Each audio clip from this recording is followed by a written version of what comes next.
आप देख रहे हैं फ्री जनरल मीडिया नेटवर्क। मैं हूं अंजरुल बारी। फिलिस्तीन लहूलुहान है। गजा पूरी तरह से तबाह बर्बाद हो चुका है।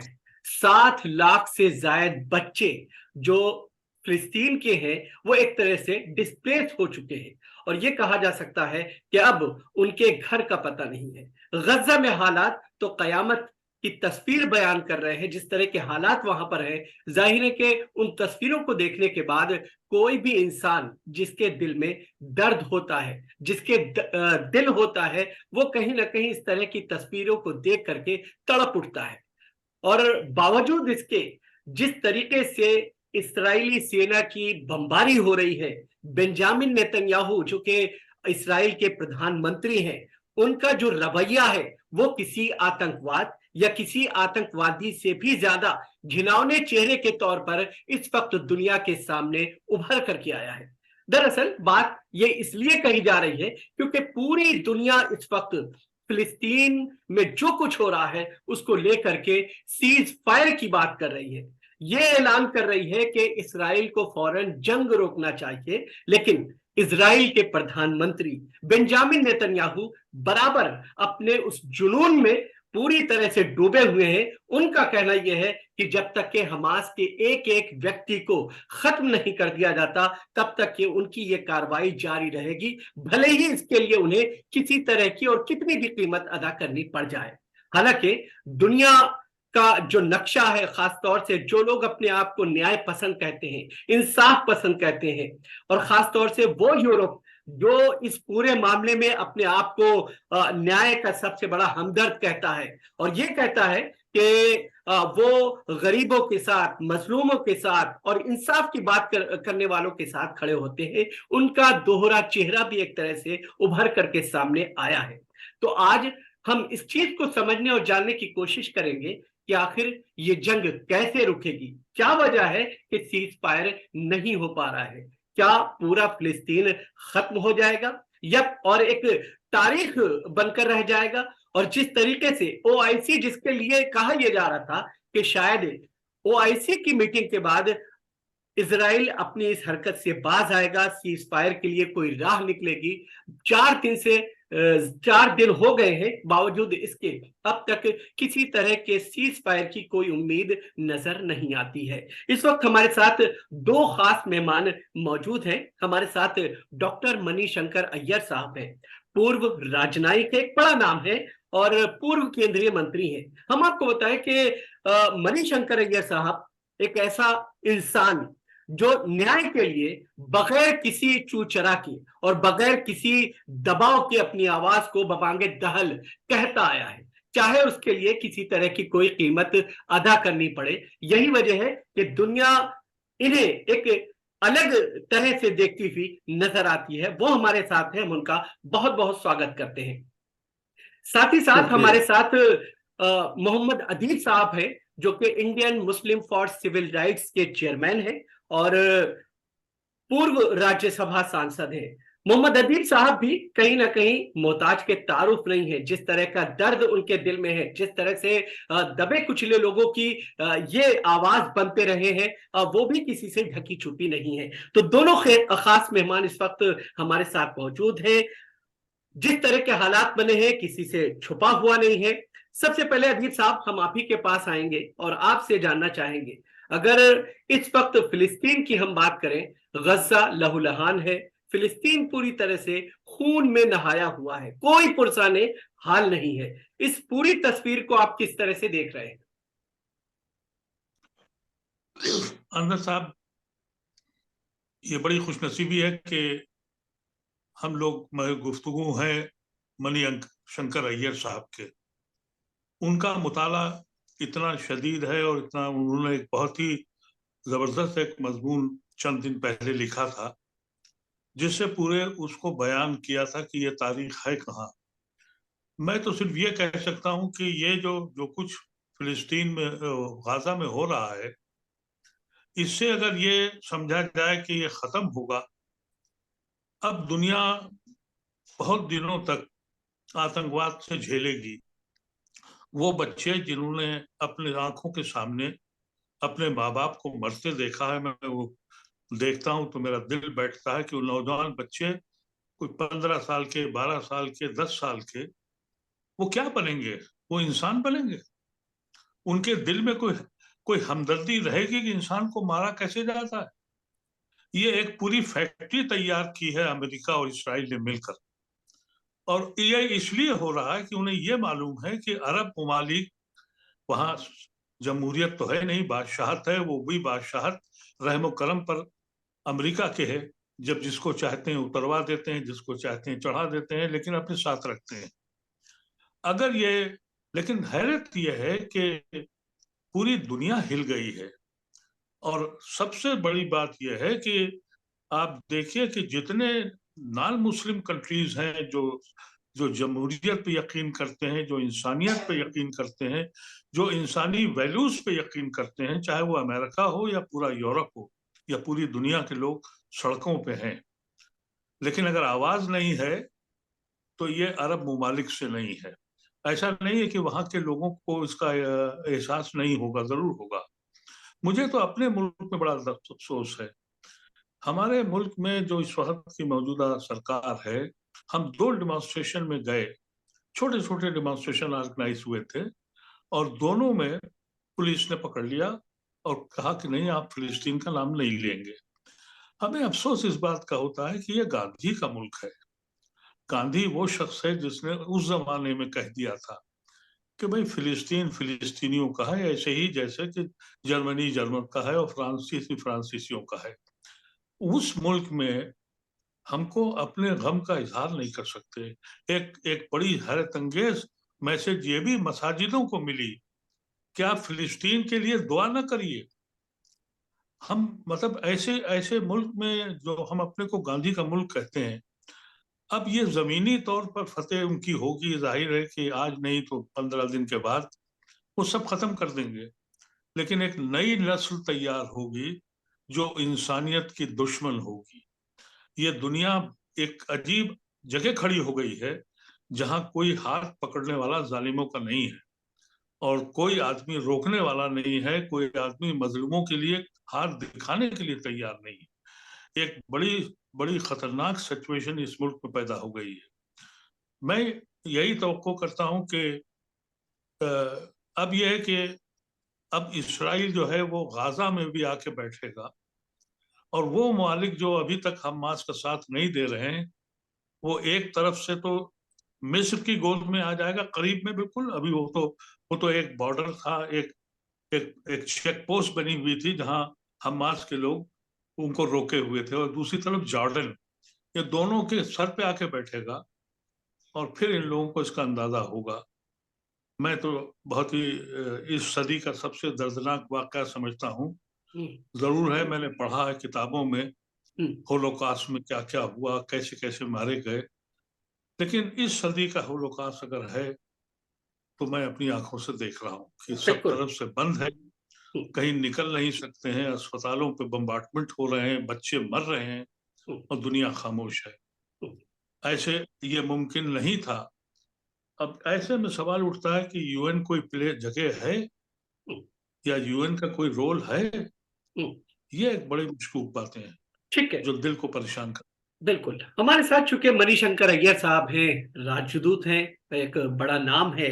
अब मणिशंकर अय्यर साहब, जिस तरीके से ये तमाम चीजें हो रही हैं और यूएन बराबर इस बात की डिमांड कर रहा है कि फौरन सीज फायर किया जाना चाहिए, यूरो से भी जो है आवाजें भी उठती हैं एक तरफ से, और दूसरी तरफ हथियार भी सप्लाई किया जा रहा है। लेकिन इसराइल की जो अपनी मनमानी है, जिस तरह की अगर ये शब्द इस्तेमाल किया जाए तो गलत नहीं है कि जो गुंडागर्दी होती है, आतंकवाद होता है, वो यहां पर इसराइल का खुल करके देखने को मिल रहा है। ऐसे में आखिर ये पूरी जंग किस तरह से आगे बढ़ेगी, क्या क्या दिशा आप देख रहे हैं इस पूरे उसकी? एक ही दिशा में अमन और चैन वापस आ सकता है, और वो रास्ता दो हिंदुस्तानियों ने, दो महान हिंदुस्तानियों ने दिखाया। एक जवाहरलाल नेहरू और दूसरे महात्मा गांधी। जवाहरलाल नेहरू का नाम इसलिए मैं ले रहा हूं क्योंकि उनका तकरीबन पहला जो एक्शन था जबकि वो आजाद भारत के प्रधानमंत्री बने, वो ये था कि उन्होंने मशवरा दिया अरबों को, फिलिस्तीनों को और इजराइल के यहूदियों को कि यदि इजराइल को रुकना है वहां, तो एक ही तरीका है कि आप अरबों के साथ दोस्ती से मिलकर एक ही मुल्क में आप दोनों रहिएगा। ये था उनका रास्ता। Not a two state solution but a one state solution. और उसी समय 1947 में भारत का बंटवारा हो रहा था, भारत की तकसीम हो रही थी, और उन्होंने देखा कि तकसीम करने से इसका क्या नतीजा होता है, कितने हजारों लाखों लोगों को अपनी जान की कुर्बानी देनी पड़ती है, कितनी ज्यादा छूट जाती है, कितने लोग कितने पीड़ित होते हैं। ये सब देखकर जवाहरलाल नेहरू ने कहा कि एक मुल्क को तकसीम करना, जैसा कि यूनाइटेड नेशंस ने किया नवंबर 1947 में, ये गलत बात है। यहूदियों में और अरब मुसलमान में इतना कोई फर्क नहीं है कि वो एक दूसरे के साथ नहीं रह सकते। और उनका सुझाव था कि आप एक ही मुल्क रहिएगा और सबको समान तरीके के हक दीजिएगा। और उसके पहले महात्मा गांधी ने दिखा दिया था कि जबकि एक बहुत ही बलहीन शक्ति ऐसी शक्ति से मिलती है जिसके पास सारे अस्त्र हैं और कुछ भी करने को तैयार है, जिसकी मेंटालिटी वैसा ही है जैसा कि नेतन्याहू साहब का है, तो तब ऐसी परिस्थिति में आपने हिंसा का इस्तेमाल किया, इफ यू यूज वायलेंस, तब आप कामयाब नहीं रहेंगे। आप अहिंसा के पथ पर चलिए और अहिंसा के जरिए आप दिखाइए कि आप दूसरों की शक्ति के सामने अपने घुटने को आप नीचे नहीं करेंगे, उसको जमीन तक नहीं पहुंचाएंगे, और कि आप नहीं नहीं नहीं कहेंगे जब तक कि वो खुद अपने मन को बदलकर आपको आजादी दे। तो ये है दोनों तरफ को मेरा मशवरा कि जहां तक कि इजराइल का सवाल है, उनको मानना चाहिए कि आज के दिन अरब लोग उस दुनिया के उस हिस्से में रह रहे हैं, और खास तौर पर फिलिस्तीन में ऐसा नहीं है कि कोई लोग नहीं थे। तकरीबन 10 लाख मुसलमान अरब थे, जो कि मुसलमान भी थे, जो कि ईसाई भी थे, और जो कि यहूदी भी थे।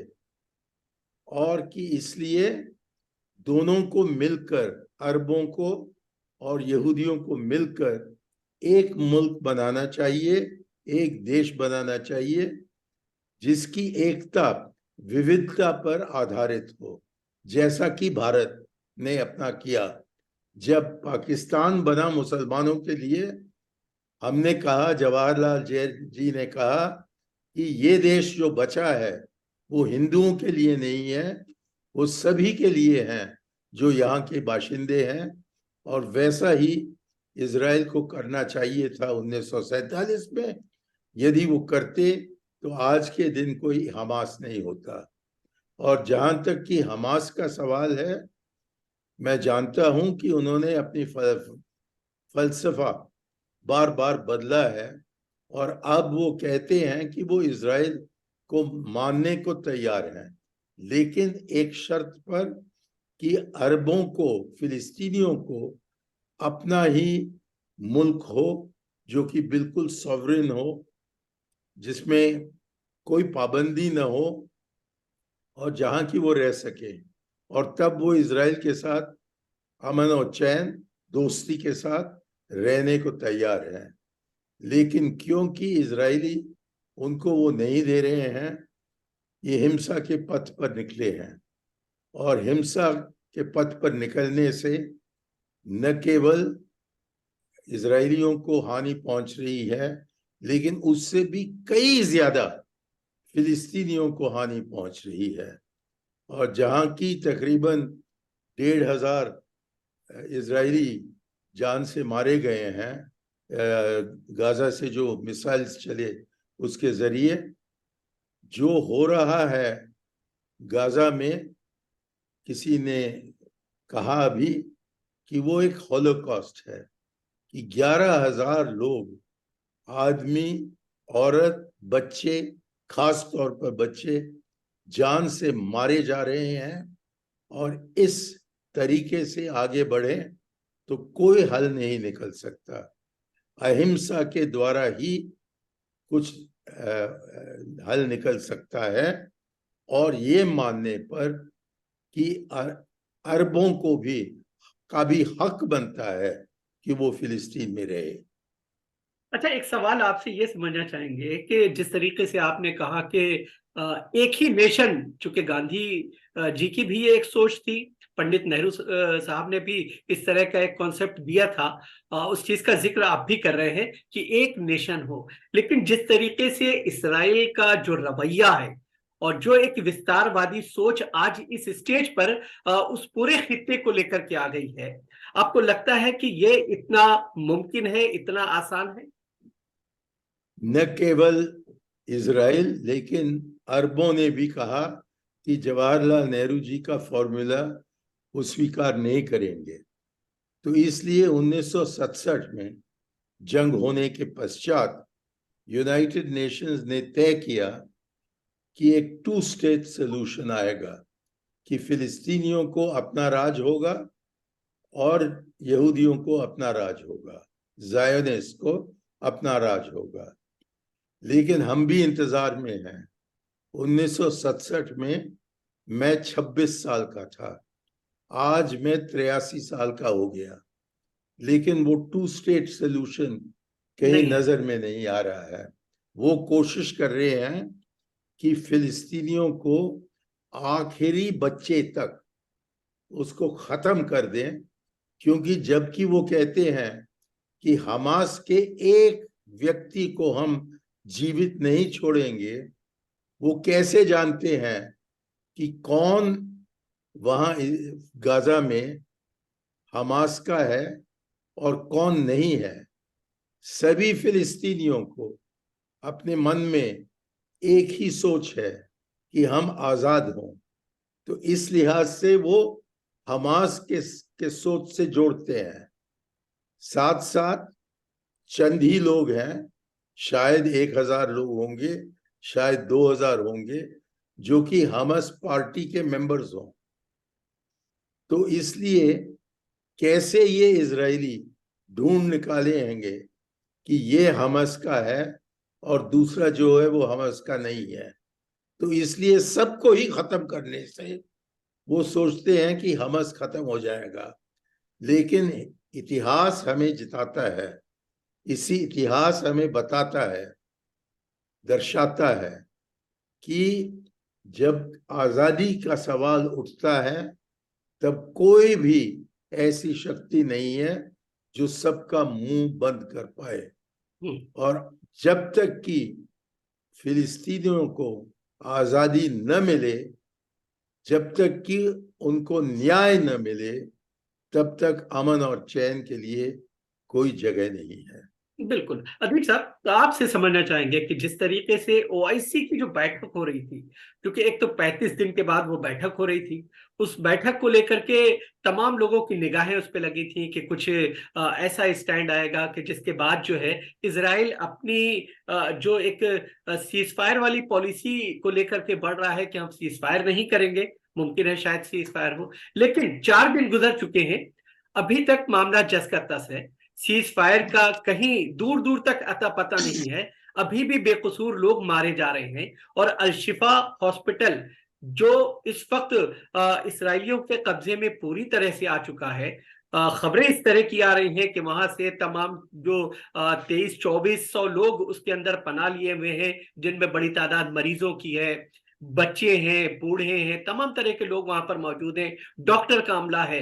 हॉस्पिटल को पूरी तरह से डेमोलिश किया जा रहा है। लोगों की आंखों पे पट्टी बांध करके वहां से निकाल के कहीं और लेके जाया जा रहा है, और आंसू गैस के गोले छोड़े जा रहे हैं। मतलब एक कयामत की सिचुएशन वहां देखने को मिल रही है।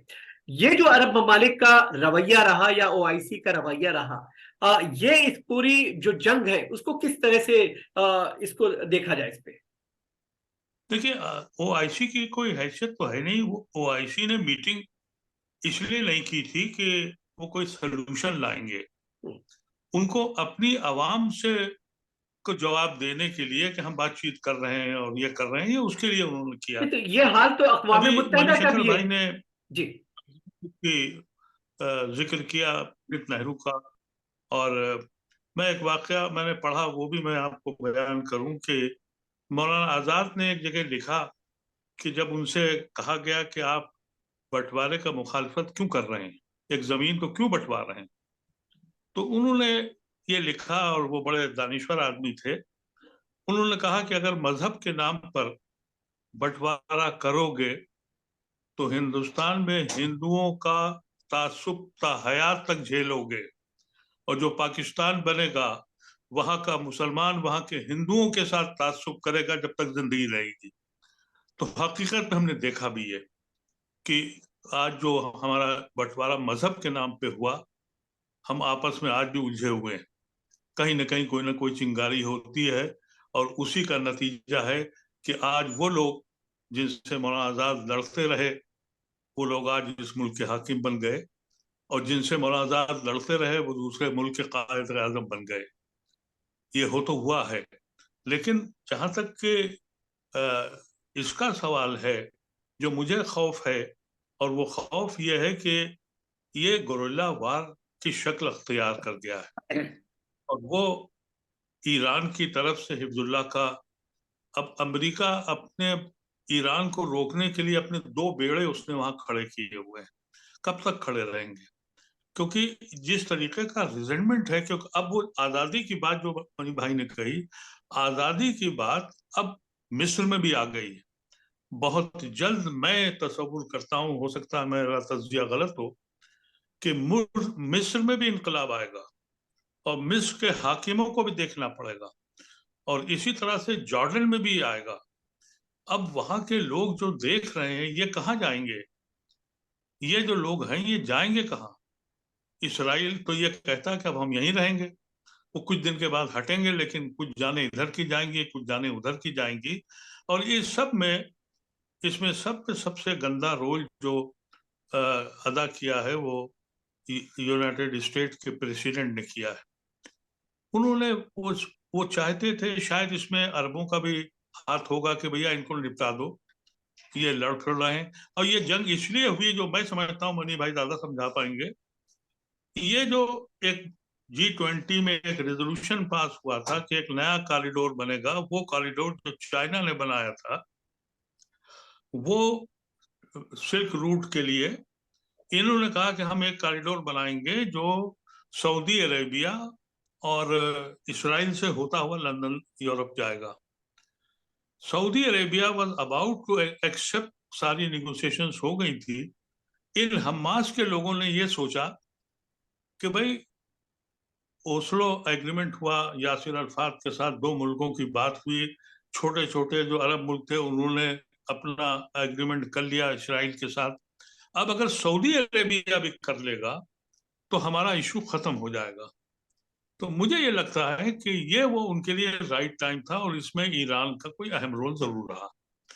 उन्होंने ये सोचा होगा कि भाई, उन्हें मालूम था कि हम जाएंगे, मारे जाएंगे और पिट के आएंगे, लेकिन ये ये जो एकदम से अटैक हुआ है, मुझे ये लगता है कि वो सऊदी अरेबिया और इसराइल के एग्रीमेंट को रोकने के लिए ये मूवमेंट हुआ था, जहां तक मैं समझ सकता हूँ। इस पे मनी भाई ठीक है। ज्यादा बता पाएंगे, लेकिन क्योंकि इनका सारा एक्सपीरियंस जी फॉरेन अफेयर्स पे भी रहा है। बिल्कुल। मणिशंकर अय्यर साहब, जिस तरह से अदीब साहब ने कहा कि वो आप बताएंगे, लेकिन जिस आजादी की आप बात कर रहे थे, अगर आजादी की बात को यहाँ खास तौर से फिलिस्तीनियों के उस पूरे सिनेरियो को देखा जाए, चीज को अगर समझा जाए, तो ऐसा लगता है कि जो लोग आजादी की लड़ाई लड़ रहे हैं वो आतंकवादी हो गए हैं, और जो आतंकवादियों वाली हरकतें करते हुए नजर आ रहे हैं वो न्याय पसंद और आजादी आजादी के तौर पर उनको देखा जाने लगा है। इस तरह की एक सोच डेवलप्ड होती हुई नजर आ रही है। आप इससे कितना इत्तेफाक करते हैं, या इसे किस तरह से देखा जाना चाहिए? देखिए, इजराइल को बनाने में जी। आतंकवादियां बहुत थे हम्म। और उन्होंने बहुत आतंकवादी की, और जो कि तीव्र आतंकवादी थे उनमें से दो लोग, मेनाकिम बेगिन एवं यिगाल आलोन, ये दोनों इजराइल के प्रधानमंत्री बने। जैसा कि हाफिज सईद और मसूद अजहर पाकिस्तान के प्रधानमंत्री बनेंगे तो हम क्या सोचेंगे, यही है हाल जो कि आज मौजूद है वहां इजराइल में। और सभी लोगों ने, बेन गुरियन हो या गोल्डा मेयर हो या और जो भी हो, उन सब ने आतंकवादियों का साथ दिया। वो नहीं देते तो आतंकवादियों का कहना है कि इजराइल नहीं बनते। तो जबकि इजराइल का बुनियाद ही आतंकवाद है, और गजब की बात है, हंसी वाली बात है कि उन्होंने, ये जो इजरायली आतंकवादी थे, उन्होंने अपना एक अखबार निकाला था। उस अखबार का नाम आप जानते हो कि क्या था? वो था हमास। हमस। क्योंकि हमास का मतलब यहूदी भाषा में और अरबी भाषा में एक ही बनता है। राइट। तो पहला हमास तो इजरायलियों ने किया, बाद में ही जाकर 50-60 साल के बाद ही यहाँ अरबों ने अपना हमास बनाया। तो जबकि आतंक का इन्होंने इस्तेमाल किया अपनी आजादी के लिए, क्यों वो सोचते हैं कि हमास के लोग या पहले यासर अराफात साहब वो आतंक का इस्तेमाल नहीं करेंगे? यहाँ भारतवर्ष में भी बहुत से लोग थे जो कि गांधी जी से सहमत नहीं थे, और वो आतंकवादी बने। लेकिन आज के दिन हम उन आतंकवादियों का कदर करते हैं और उनको हम फ्रीडम फाइटर कहते हैं कि वो आजादी के हमारे फौज थे। अब देखिएगा कि जब मैं जॉइंट सेक्रेटरी था यूनाइटेड नेशंस का, और ये कब, 1984 में, तो तब कि उसके पहले ही भारतवर्ष ने एक रेजोल्यूशन इंट्रोड्यूस किया था सिक्योरिटी यूएन में कि टेररिज्म का क्या डेफिनेशन होना चाहिए। हमने किया, और आज तक वो पारित नहीं हुआ है, खास तौर पर कि अमेरिकनों इसको स्वीकार नहीं करते हैं। और अफ्रीका में हमने देखा है, अमेरिका में हमने देखा है कि जो लोग हिंसा के रास्ते पर निकले थे, एक मार्टिन लूथर किंग अमेरिका में और दूसरे नेल्सन मंडेला अफ्रीका में, इन दोनों का तजुर्बा ये रहा कि हिंसा से कुछ हल नहीं निकलता है, और इसलिए दोनों ने हिंसा का पथ छोड़कर गांधी का पथ अपनाया और कामयाब रहे। न भूलिएगा कि 1944, 1945, 1946 तक लोग थे भारत में जो कि कह रहे थे कि जब तक कि हम हिंसा का पथ न अपनाएं हमें कोई आजादी नहीं मिलेगी। लेकिन मिला हमें 1947 में गांधी जी के कारण। तो इसलिए मैं इस पर बहुत जोर लगाता हूं कि, और मैं जब मैं फिलिस्तीन गया था 1998 में, 1998, जबकि वो अल नख्बा के 50वीं वर्षगांठ मना रहे थे। तो उस वक्त जो PLA के जो डिफेंस मिनिस्टर थे, मेरे ख्याल में उनका नाम था मोहम्मद दालान, लेकिन शायद मेरा स्मरण गलत हो। उन्होंने मुझसे कहा कि एक ही रास्ता है साहब, वो है गांधी जी का रास्ता। बिल्कुल। और फिर वहां जेरूसलम में एक फिलिस्तीनी यूनिवर्सिटी है, और उस यूनिवर्सिटी के एक प्रोफेसर साहब को मैंने जवाहरलाल नेहरू की बात समझाई, और वो कहने लगे कि यही है तो सही रास्ता, और कोई रास्ता नहीं बनेगा। तो मैं दोहराता हूं दोबारा कि 2 हिंदुस्तानी हैं जिन्होंने रास्ता दिखा दिया है, एक पंडित नेहरू, दूसरे महात्मा गांधी। और यदि इजराइल और फिलिस्तीनों में इतनी बुद्धि हो कि वो उनके पथ को अपनाएं, तो तब दोनों मुल्क अमन, चैन, शायद दोस्ती के साथ रह सकते हैं। और जो अभी अदीब साहब ने बताया कि ईरान इसमें आ जाए, लेबनान इसमें आ जाए, कि जॉर्डन इसमें आ जाए, सऊदी अरेबिया इसमें आ जाए, मिस्र आ जाए, तो तब एक बहुत महायुग हो सकता है। ठीक है, बहुत बहुत शुक्रिया। चूंकि वक्त खत्म हो गया है, गांधी और नेहरू के रास्ते को ही अपना के शायद इस मसले का समाधान ढूंढा जा सकता है। बहुत बहुत शुक्रिया, आप दोनों मेहमान हमारे साथ जुड़े।